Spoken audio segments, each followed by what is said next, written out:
IAS institute నిర్వహిస్తున్న all India scholarship exam pass అవ్వండి. 2 years ఫీజులో 50% మాత్రమే పే చేయండి.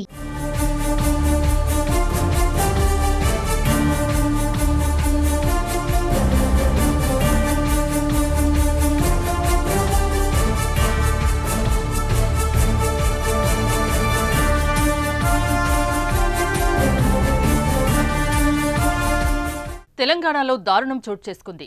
రంగారెడ్డి జిల్లా ఇబ్రహీంపట్నంలో పరువు హత్య కలకలం రేపింది.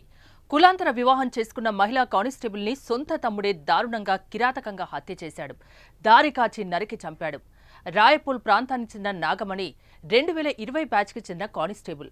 హయత్ నగర్ పోలీస్ స్టేషన్లో ప్రస్తుతం ఆమె విధులు నిర్వహిస్తున్నారు.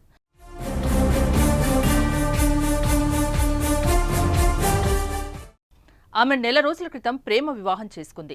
నవంబర్ 1వ తేదీన యాదగిరిగుట్టలో ప్రియుడు శ్రీకాంత్ను వివాహమాడింది. మొదటి భర్తతో విడిపోయిన నాగమణికి ఇది 2వ వివాహం. ఆమెకు తల్లిదండ్రులు లేరు. పరమేష్ ఒక్కడే సోదరుడు. అయితే అక్క పెళ్లి పరమేష్కు ఇష్టం లేదు. కులాంతర వివాహం కావడంతో అతడితో ఇతర కుటుంబ సభ్యులు కూడా ఒప్పుకోలేదు. కానీ తమ్ముడి మాటను కాదని నాగమణి శ్రీకాంత్ని పెళ్లి చేసుకుంది. భర్తతో కలిసి ఇబ్రహీంపట్నంలోనే కాపురం ఉంటున్నారు. ఆదివారం సెలవు కావడంతో రాయ్పూల్ వచ్చిన నాగమణి సోమవారం ఉదయం మళ్లీ హయత్ నగర్ పోలీస్ స్టేషన్కు బైక్పై బయలుదేరింది. మన్నెగూడ రహదారి వద్దకు రాగానే వెనక నుంచి వచ్చి పరమేష్ కార్తో ఢీకొట్టాడు.